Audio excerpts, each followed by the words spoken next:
First of all, I really want to thank you for letting me speak in India about superheroes. You know, I wish I could be there in person, but this is the next best thing. I would really love to share some of the things I've learned over the years and share them with any artists and writers in India who might be wanting to create new superheroes and new superhero adventures.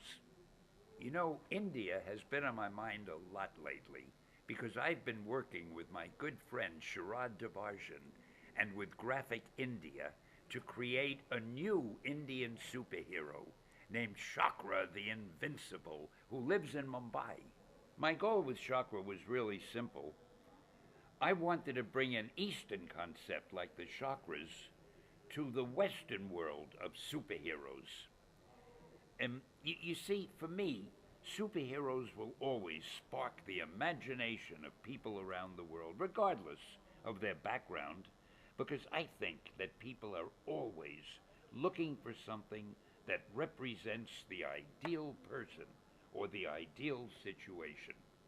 You know, almost all of us have loved fairy tales when we were young.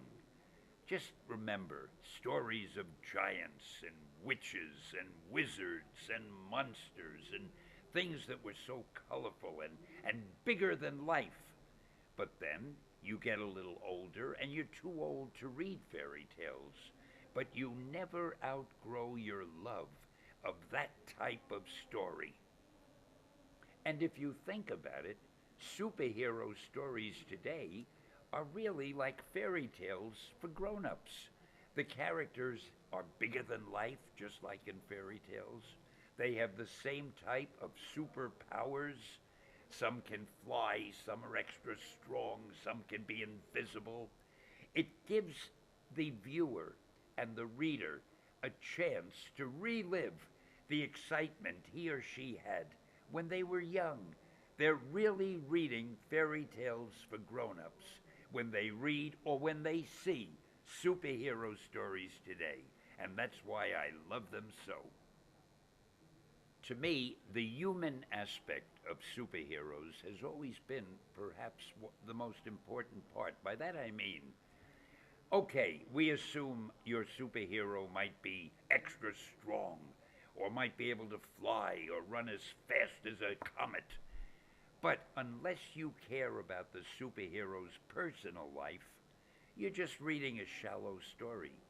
Just because a person has a superpower doesn't mean he might not have the same personal problems that you or I might have. Maybe he doesn't have enough money. Maybe he has a family problem. Maybe the girl he loves doesn't love him. Or maybe the girl he loves doesn't want to be involved with a superhero. There are so many things you can think of that round out the character and the personality. So the superhero isn't just one or two dimensional. You want a three-dimensional superhero who lives and breathes and worries and experiences things just the way you and I do, except for the fact that he or she has a superpower. One thing I might mention, most writers, and I think it's an unfortunate thing, they try to write something that they think a certain audience might enjoy. I've never been able to do that because I can't put myself in the mind of other people. I only know what I enjoy. So every time I've written a story, I've always tried to write the sort of story that I myself would enjoy reading. A story that would interest me while I'm writing it, as I'm waiting to find out what happens next. And I can't know what other people think, but I can know what I think, and I feel I'm not that unusual. If there's a type of story I like, there must be lots of people who like the same type of stories.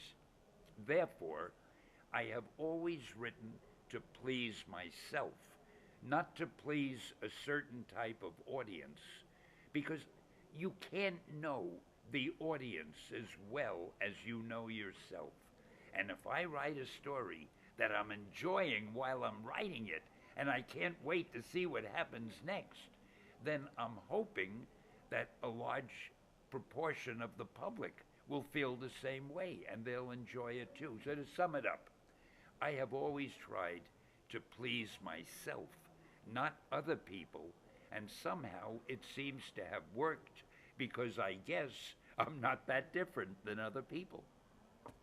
So to wrap it up, what I suggest is use your imagination. Don't be afraid to come up with the wildest thought in the world. If what you create is truly different and colorful, and if it's written well, people will enjoy it. Now, when I say written well, what I mean is you might have the most fantastic notion in the world.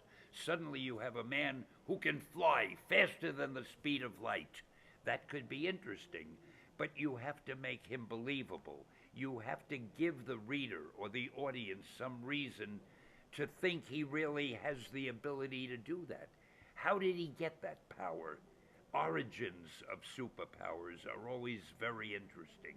If you get the right origin, like for example, Spider-Man being bitten by a radioactive spider, at least then the viewer has something to hold on to and to say, well, it might have happened, now I'll enjoy it. So even though you're writing what amounts to a fairy tale for grown-ups, try to keep enough facts and try to give enough detail that the reader or the audience will say, well, it could have happened, and then your public goes along with the fun. But if you make it too wild and you don't give any reason why it is as wild as it is, then sometimes it can be overkill. So what I'm trying to say is, let your imagination flow freely, but always base what happens on some sort of provable fact so that the reader or the viewer will go along with it and enjoy it as much as you enjoyed writing it. So good luck to you. Thanks for listening, and I really enjoyed talking to you. Excelsior!